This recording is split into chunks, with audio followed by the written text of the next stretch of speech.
everybody, and welcome to another exciting Joe Somebody cruise video about cruise stuff. As you can tell, I am not on a cruise right now, but there is a ship as the background on my computer. I know that doesn't really count for a whole lot, and it is a rainy day here in Georgia, but what I wanted to do is go through another short list of 5 things that you need to know about cruises. I'm not an expert, though I have been on several cruises, and these tips are more for people who've never been on a cruise. The more advanced cruisers will probably think this video is pretty useless, but for everybody else, here we go. Number 1 on my list is what all is included when you book a cruise. Well, for starters, when you book on a cruise, you get a room, obviously, to stay in for the duration of your trip. It will also include all your food and beverage while on the ship, except for alcoholic beverages, like Coca-Cola products, and food from the real fancy, like Chef's Art steakhouses or whatever they're called. But it does include like your Lido dining and also your dining in the main dining rooms. It will also include all of your onboard activities like the shows and stuff in the evenings. Also, you know, like playing miniature golf on the ship and all that kind of stuff. You don't pay for any of that. That's all going to be included. It does not, however, include any of your excursions or any spa time or anything like that. Those are extra, and they can be booked before you're sailing or actually while you're on the ship. And your booking will also include the government fees and taxes and stuff like that. Optionally, at the time that you book your cruise, you can do vacation protection, which I've never done because I'm always too broke. You also have the option during booking to go ahead and prepay your gratuities, which we always do so that we make sure that, you know, it's done and handled before we even go on the trip, and we don't have to worry about having the money to settle our gratuity bill on board. We pay for it before we even leave. That brings me to number 2 on my list, which is how do the prepaid gratuities work? Prepaid gratuities on a Carnival ship is figured at $11.50 per person per day. And that basically is $3.70 for your stateroom services, $5.80 for your dining room services, and $2 for alternative services. Alternative services being like guest services and other hotel accommodation services that are kind of behind the scenes. There has been much debate on whether the prepaid gratuities includes the tips for room service and things like that. I don't really know. Like I said, I'm not a cruise expert. I do not work for Carnival. I don't have a way of knowing the for sure answer, and I originally thought that's part of the alternative services.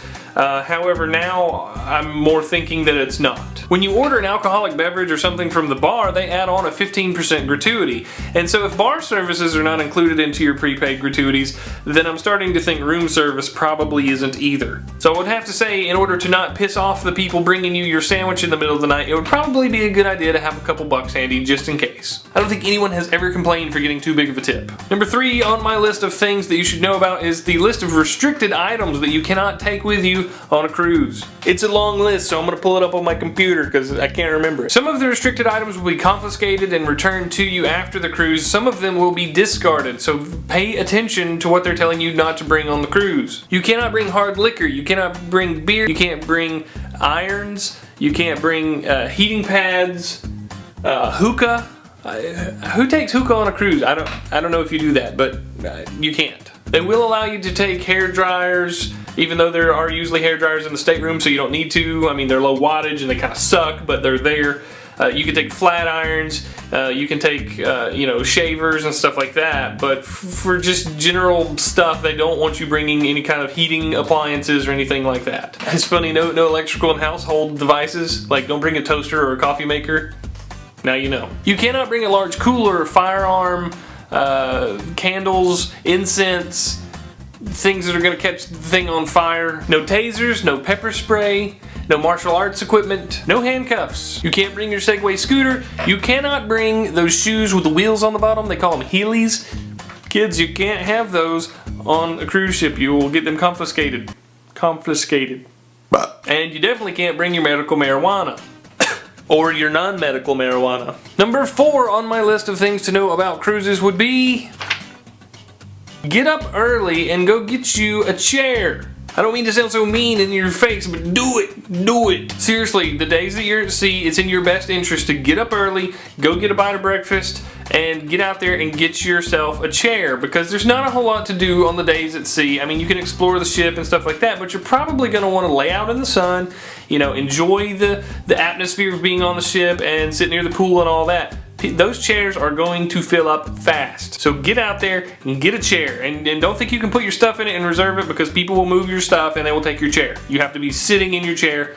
Get your chair and sit in it. I'm gonna get off the soapbox. Number 5 on this list of things to know about cruises is to investigate your options when it comes to cruise parking. I'm leaving in 20-something days for my 6th cruise, and one of the things that I always dread is trying to figure out where we're going to park. You have the option of parking directly at the cruise terminal, which is actually pretty handy because it's usually, you know, very, very close to where you need to be. So getting to the ship is fine, getting off the ship and getting back to your car is fine. There's no shuttle or anything like that to slow you down. The problem with parking at the terminals is it's usually $15 to $20 per day to have your vehicle sit in a parking lot. That don't seem like a very good deal to me. A couple years ago when we left out of Port Canaveral, I was able to find a wonderful off-site parking place that I think was like $5 or $6 a day, and they gave us a free shuttle to the terminal and a free shuttle on the way back, and everything was smooth and flawless and cheaper than paying to park directly at the cruise terminal. However, last year when I left from Fort Lauderdale, I did the same thing. I went online trying to find a good deal on cruise parking and found a cheap place,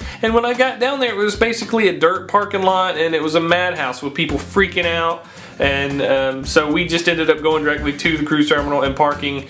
And you know, you win some, you lose some. So definitely spend a little bit of time investigating the cruise parking situation. You can use forums like cruisecritic.com, or you know, just type in Google like cruise parking Miami or whatever. Do a little bit of research about what's available, because it would save you some money if it's going to work for you. One of the things I can tell you about the off-site cruise parking is usually, like I said before, there is a shuttle that runs you from the off-site location to the terminal, and when you return back, you have to take a shuttle from the terminal back to the off-site location to pick up your car. They are normally free shuttles, which is extremely great.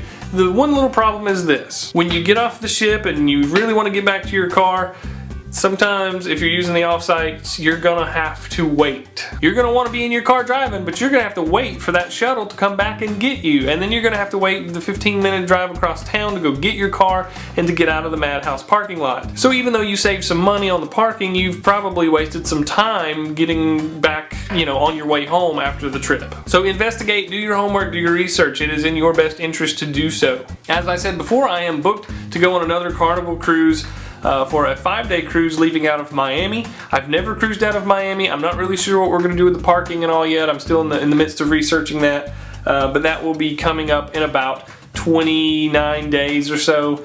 And so there will be another Joe Somebody Cruise video coming in the next couple of months. You can keep an eye out for that. Also, I'm going to include some links down in the description for my other things to know about cruises video, as well as my vacation recap videos from the Carnival Dream, the Carnival Freedom, the Carnival Fascination, and so on and so forth. Thank you very much for watching this video. I'm Joe Somebody, and I will see you next time. Goodbye!